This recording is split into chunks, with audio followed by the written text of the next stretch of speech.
Hi అండి, అందరికీ నమస్కారం. నేను మీ ఈశ్వర్ సాయి. అసలు ఏం జరుగుతుందండి? అసలు ఏమనుకుంటున్నారు మీ అందరూ?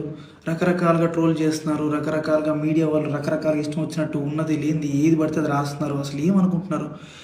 నేను ఆల్రెడీ క్లియర్గా చెప్పాను కదండి, మేము తప్పు చేశాము. ఆ తప్పు ఏంటి? మేము ఎమోషనల్గా కనెక్ట్ అయ్యాము అని చెప్పాను. ఎమోషనల్గా కనెక్ట్ అవ్వడం అంటే మీ దృష్టిలో ఏమనుకుంటున్నారండి? అసలు ఆ రోజు అక్కడ ఏం జరిగింది? మీకు తెలిసిన 10% మాత్రమే, 90% మీకు తెలియదు. ఆ రోజు ఏం జరిగిందో మీ అందరి ముందు నేను పెట్టబోతున్నాను. ఆ రోజు మార్నింగ్ నాకు షూట్ ఉంది. ఎర్లీ మార్నింగ్ 5:30 కల్లా మేము లొకేషన్కి స్టార్ట్ అయిపోతాం. నేను 4:15కి నా రూమ్లో లేచాను. ఆ టైంకి అసిస్టెంట్ అనే అతను నా వాష్రూమ్లో ఉండటం జరిగింది. నేనేం చేశాను?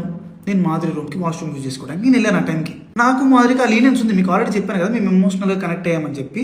నాకు మాధురికి ఆ లీనియన్స్ ఉంది కాబట్టి నేను ఆ రూమ్కి వెళ్ళి డోర్ నాక్ చేశాను. ఆమె రూమ్ డోర్ ఓపెన్ చేసింది.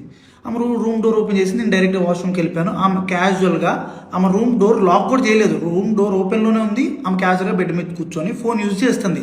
అదే టైంకి మా వైఫ్ వాళ్ళకి ఎవరో రాంగ్ గైడెన్స్ ఇచ్చారు, ఎవరో అనుమానాస్పదంగా ఏదో చెప్పారు. ఆ టైంకి సేమ్ రూమ్కి వచ్చింది. రూమ్ డోర్ ఓపెన్లోనే ఉంది. ఆ సిచ్యువేషన్లో మా వైఫ్ ఆవేశం వల్ల ఆమెకి ఇష్టం వచ్చింది చేసింది. అక్కడ ఆ సిచ్యువేషన్లో ఆమె ఇష్టం వచ్చింది చేస్తుందని చెప్పి నేను మాట్లాడే సిచ్యువేషన్లో కూడా లేను. ఆమె నేను ఏం మాట్లాడినా సరే ఆమె నాకు రివర్స్ అయిపోతుంది. అసలు స్కోప్ కూడా ఇవ్వట్లేదు, మాట్లాడే గ్యాప్ కూడా ఇవ్వట్లేదు. ఆమె ఆవేశంలో ఏదేదో చేస్తుంది. ఆమె అనుకున్న రకరకాల వీడియోలు తీస్తున్నారు, రకరకాల బూతులు. మా వైఫ్కి ప్రీవియస్గానే నా మీద చాలా అనుమానం ఉంది. అక్కడికి వచ్చే టైంకి ఆ సిచ్యువేషన్లో ఇదంతా చూసేటప్పటికి ఆమె అనుమానం నిజమైంది అని ఆమె అనుకుంది. ఈలోపు ఆ వెనకున్న వ్యక్తులు ఎవరైతే ఉన్నారో ఆ విషయాలని అతను ఎవరో నాకు కూడా తెలియదు. వెనకున్న వ్యక్తులు అసభ్యకరంగా మాట్లాడటం నేను అప్పటికి ఆమెకు చెప్తున్నాను, ఆపుతున్నాను. గొడవలు కాదు, కొట్టుకోకండి, కూర్చొని మాట్లాడుకుందాం అని క్లియర్గా నా భార్యకి నేను సంజాయిసి చెప్పడానికి ట్రై చేస్తున్నా కూడా ఆమె వినే పరిస్థితిలో లేదు. నేను ఒక్క మాట మాట్లాడుతుంటే ఆమె 4 దెబ్బలు కొట్టేటట్టుగా ఉంది. ఆ వైఫ్ ఏం జరిగింది నన్ను పట్టుకొని కొట్టి అడుగుతున్నా సరే నేను కామ్గా ఉండటానికి రీజన్ అక్కడ వాళ్ళందరూ వీడియోస్ తీస్తున్నారు.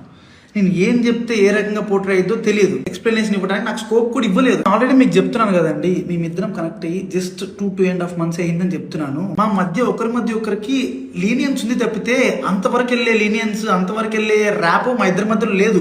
మేము ఇమోషనల్గా కనెక్ట్ అయ్యాం, ఇమోషనల్గా మాట్లాడుకుంటాం అంతే తప్పితే మేము అంత దూరం మేము ఎప్పుడు వెళ్ళాలని కూడా మేము ఎప్పుడు అనుకోలేదు. అలాంటి క్యారెక్టర్ ఆ అమ్మాయి అస్సలు కాదండి. అమ్మాయి చాలా రెస్పాన్సిబుల్ పర్సన్.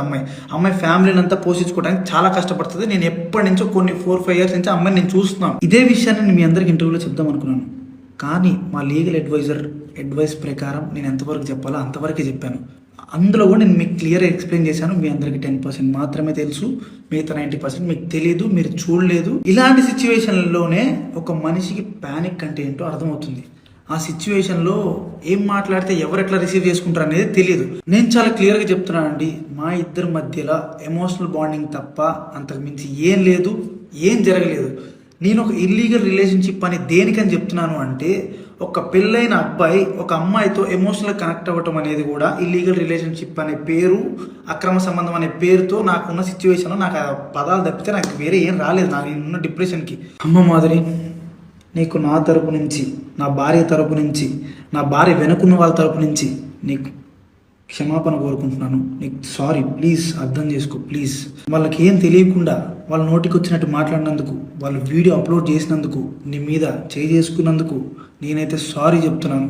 సారీ. నీకు జరిగిన నష్టానికి మీరు ఏ శిక్ష చేసినా నేను అనుభవించడానికి రెడీగా ఉన్నాను. సో ఇంకా మీడియా పీపుల్ అందరికీ అండ్ మీమర్స్కి, ఇన్ఫ్లుయెన్సర్స్కి, ఇన్స్టా వాడుతున్న ఎవరెవరో కూడా రియాక్ట్ అయిన వాళ్ళందరికీ ఇంతటితో ఆపేయండి ప్లీజ్.